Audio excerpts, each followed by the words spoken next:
Hello everybody, this is EPN10, and today I'm going to bring you another Plants vs Zombies Garden Warfare video. And today is going to be on the regular scientist, or the default scientist, or just a scientist. Because, you know, when you mention scientist, everyone thinks of it as a class. You know, which is true. So yeah, this is the default one, so yeah, I'll be using him.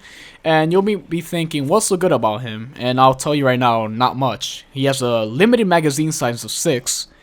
He has a really slow fire rate. As you saw there earlier, I was shooting at my teammate, and that was the maximum fire rate. So yeah, it's kind of it's a bit slower compared to other scientists. And yeah, he doesn't have a long range capabilities like the paleontologist or the astronaut. I mean, he does, but it's really limited. And his close up range damage, like his close range ability, isn't as great as the marine biologist or the chemist in terms of splash and how easy it is to kill plants. So yeah, this guy's damage is beast. You see there, 73 damage. You don't want to mess with that. But the thing is, he doesn't have like splash damage. He doesn't have a wide area of shot like the chemist or anything like that. So as you can see here, an example, like I just hit him for 113 damage, and he had no idea what hit him. So I don't blame him. So yeah, as you saw there, like I play on PC, so like the mouse, I just try to like drag the mouse really fast and try to predict where his movement will be. This is useful when there's like a plant next to you that's running around you or something like that, or like running away. And that's a good strategy to use. Although it won't always work, it's good like to predict, and you'll get better with it over time. As you can see here, I'm taking cover because with this guy, he's extremely fragile because he's a scientist. As you can see here, like, wow, look, I'm already missing all those shots. So yeah, if it was marine biologist, if it was like the marine biologist or a chemist, I would have easily been able to get him because of that large area they could shoot. But no, as you saw there, I had to get the first strike. Usually, if you don't get the first strike, you're dead. So as you saw there, I stepped on the potato mine earlier, and it didn't blow up. Why, you say? Because he freshly planted the potato mine, and the potato mine, you'll sometimes hear a squeaky sound like something like that, and that's when the potato mine is ready to blow up. But he literally set the potato mine as I stepped on it, and it does not affect me in any way, shape, or form. And you see there's an Agent P there, so I teleported out because I know he'll try to flank me from the other side, and he tried, but I teleported away. And you see this Agent P, just jump around with this Agent Ps because the Agent Ps will kill you in a blink of an eye. So yeah, as you see in the roof, there's also a Toxic P on the roof, and I cannot kill him because this guy is like trying to kill a pea shooter from a building when you're far away from him, especially when he has higher ground, is not the best idea. Usually the best a lot of people play cactus, and you know there's really no counter to cactus when you're using like the scientist, engineer, or the all-star. And the best counter is just to not make them like just stay away from their line of sight. When you're playing an vulnerable class like the all-star, you know, vulnerable to like spike shots from a mile away and you can't do anything literally, that's the best thing. Just stay away from the line of sight. It doesn't have to be like a direct counter. Just play smart and do not look at them. Don't make them look at you. And anyways, this guy, he benefits a lot from your teammates. Basically, if your teammates are good, basically there's gonna be a ton of plants that are not gonna be busy with you. They're gonna be busy with their teammates, and that's the best time to strike. And you saw there, like I took down that Toxic P. It's always good to be patient when there's a P shooter hypering on you, even though that's not the best. Even though that's not like a moment that you should be calm. But yeah, just try to time your shots and you'll just do like a ton of damage when they hit the floor. That's the best time to strike them. And here we see a lot of lag. And then I try to go in the middle of the garden here, which is the dumb idea. Don't do it. So yeah, like the lag finally left and the fire cactus saw me. I'm like, wait, where's the fire cactus? And look, this guy tried to take me out. Like, why would you even do that? So I just did 73 damage, which is enough to kill anything. And this guy as well. So as you see, I benefited from them not seeing me. Because if it's not like the marine biologist, I cannot just teleport in the middle of the garden and just take out like 3 plants, or the chemist as well. Like you could do that, but with this guy, you have to have precision. Like if you miss once, you're screwed. Especially since his fire rate is so slow and unforgiving. But he's a really fun scientist variant to use. But yeah, he's not the best one. Like even with your maximum capabilities, you won't do as great as you would with the paleontologist, marine biologist, and the chemist, which are, in my opinion, the top 3 scientist variants. And yeah, the astronaut is also good, but you know, I'm just talking like his up close capability is okay. So yeah, those are my top 3 scientist variants. I like scientist is my favorite class. It caters to me perfectly. You know, you don't have to be depending on your teammates a lot for healing, all that. It's a sneaky class, all that. So I see Agent P here. Like I hear his little pellets shooting, right? And I know he's really dangerous, so I was looking for him, and the second he dropped down, I found him, and I shot him for 73 damage. Yeah, that 73 damage is brutal. It's like you have the element of surprise, because like players will like they suddenly take 73 damage and they're already almost dead. They're like, holy crap, what just happened to me? And then you shoot them again while they're trying to look for you, and yeah, they're done. That's it. That's why that's like the strongest thing about this guy. That's really his strong point. The ridiculous amount of damage you do up close.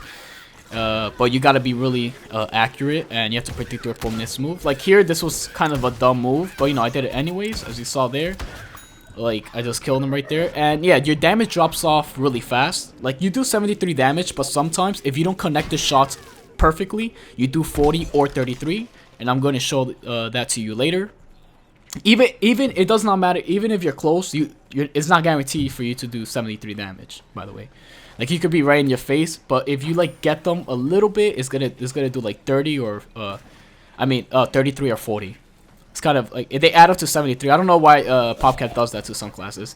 And as you saw there, look, I'm doing 40 damage, but I'm not hitting him directly, as you see there, even though I'm really close.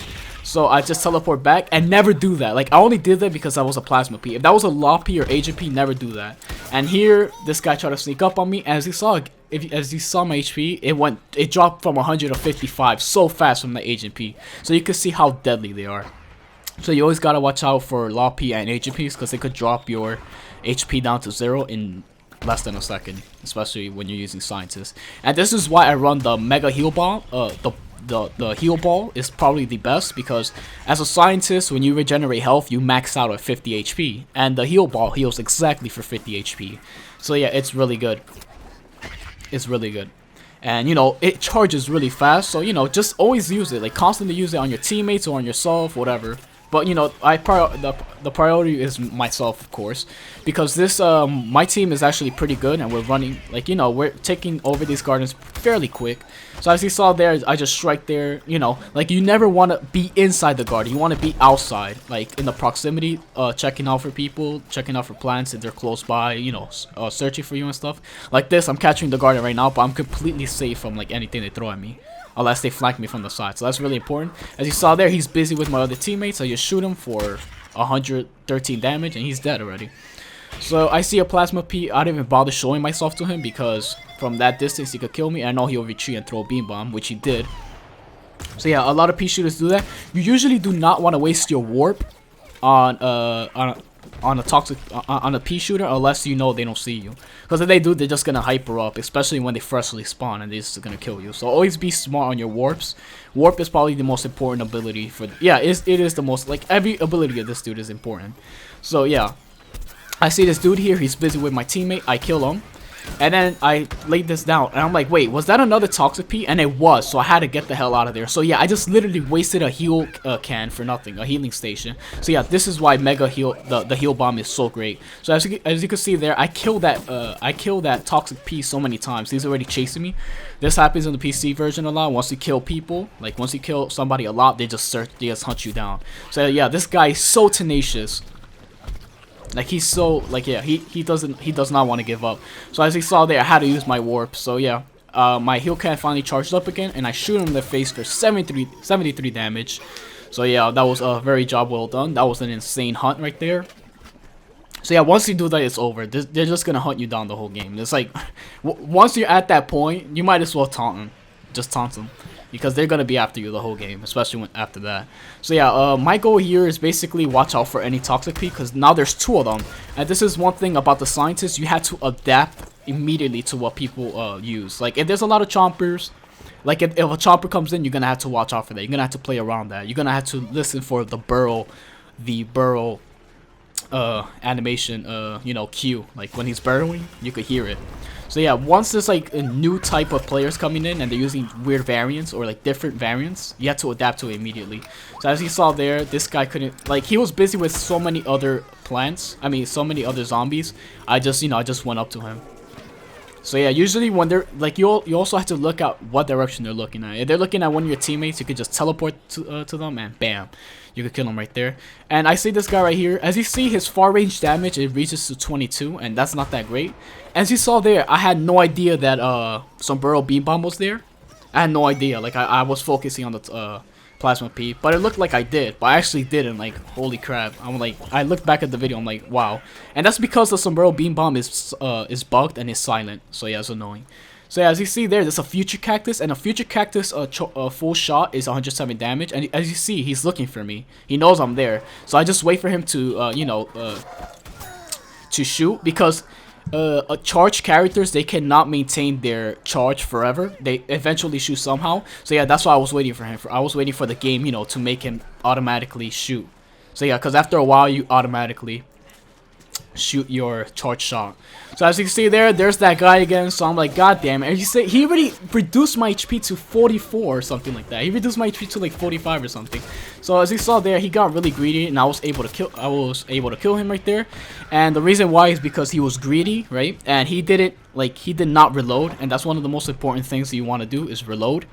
So basically, yeah, he ran out of bullets. Like, he only shot me like 4 or 5 times. He ran out of bullets, and then he had to resort to his little beam bomb. But that did not work because that took forever to... That's a Sombrero beam bomb, and that takes forever to detonate. So as you see there, you always want to reload under any circumstances whatsoever. That's what I do. Like, I literally... I shoot a shot, I say nobody, I reload. Like, that's automatically. I do that in every video game. So you might want to get in the habit of always being, completely loaded with bullets.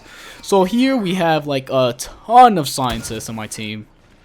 We have a ton of scientists, and yeah, this means that the mansion finale is gonna be really easy because all you do is just warp, and bam, you're in the mansion.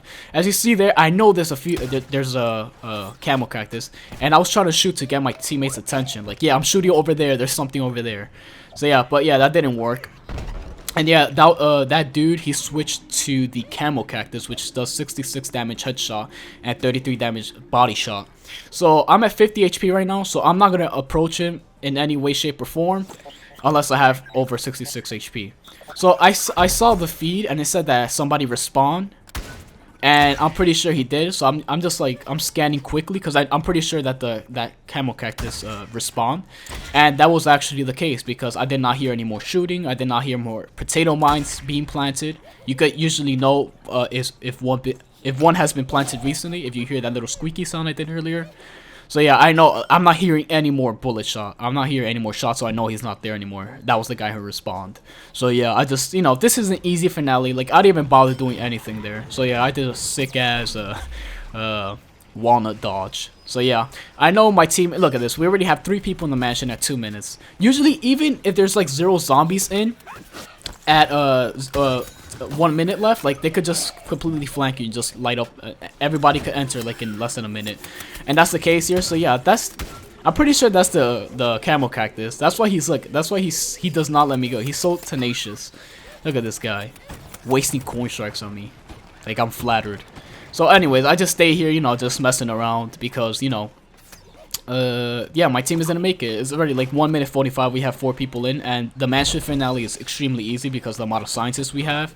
Anyone could just like energy warp into it. It does not matter. So as you see there, we take over. That was a pretty good game. It went pretty fast because my team was good, and we just literally took over each garden in like less than 2 minutes. So yeah, as you see, my scientist, he's breaking his neck for you guys, so you better give the video a like. You see, he's going crazy. So yeah, that was my video. That was my scientist video. He's a really good variant. If you want to give yourself a challenge, go ahead and use him. It takes practice, to aim and stuff, to predict your opponent's movements, and you have to time it right. So yeah, thank you guys for watching, and I will catch you guys later. Peace.